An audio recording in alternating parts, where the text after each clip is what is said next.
A dinner event inside the White House shattered into chaos when sudden gunfire erupted just outside the gates. Panic rippled through the room. While cabinet members and their families scrambled for cover beneath dining tables, Secret Service agents immediately swarmed Donald Trump, extracting him from the stage to a secure, fortified location. The speed of that reaction is tied to a very recent memory. Trump survived a near-fatal shooting on the campaign trail, where a bullet grazed his ear. Because he is a highly polarizing figure, the threat level extends to the public. Any successful attack creates an immediate risk of supporters and opponents clashing in the streets, creating a security crisis that goes well beyond the White House. But the danger of an assassination extends far past a domestic succession crisis. The U.S. government is already operating under a predefined military protocol tied directly to Trump's survival. Because of this standing order, a shooter outside the White House is unknowingly engaging a tripwire designed to trigger an immediate international military response. Trump has publicly issued clear instructions to the U.S. government. If he is ever assassinated, they are to immediately assume Iran is responsible. The mandated response leaves no room for measured diplomacy. He has stated his administration will wipe them off the face of the earth, a threat that relies on a nuclear strike. His aggressive foreign posture unfolds as domestic support hits a critical low. Approval ratings have dropped steadily, sitting around 35%. Data links this decline to the rising cost of living. As inflation spikes sharply upward, public dissatisfaction has followed.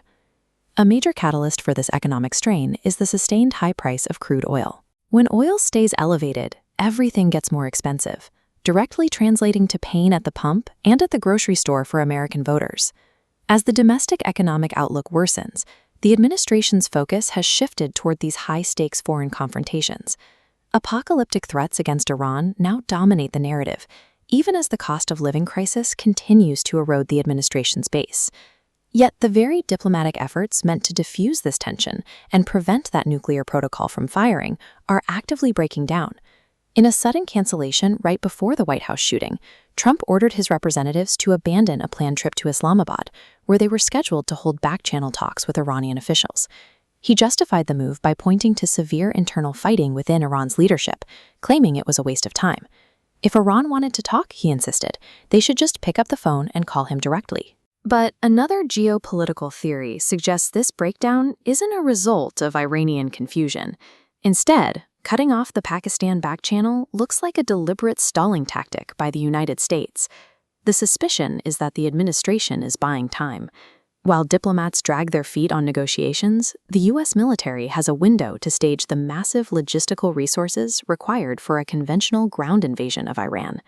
If that theory holds true, abandoning these third-party negotiations means the U.S. has quietly dropped its strategy of deterrence and is actively preparing for a major regional war. Knowing the scale of the retaliation order, that sudden gunfire outside the White House takes on a chilling new context. It was a clear demonstration of how quickly a local event can escalate toward a global conflict. Relying on intermediaries in places like Pakistan to manage this standoff is a broken strategy. It pointlessly delays the real conversations needed to pull both sides back from the edge. This map illustrates the only viable diplomatic solution to defuse the protocol.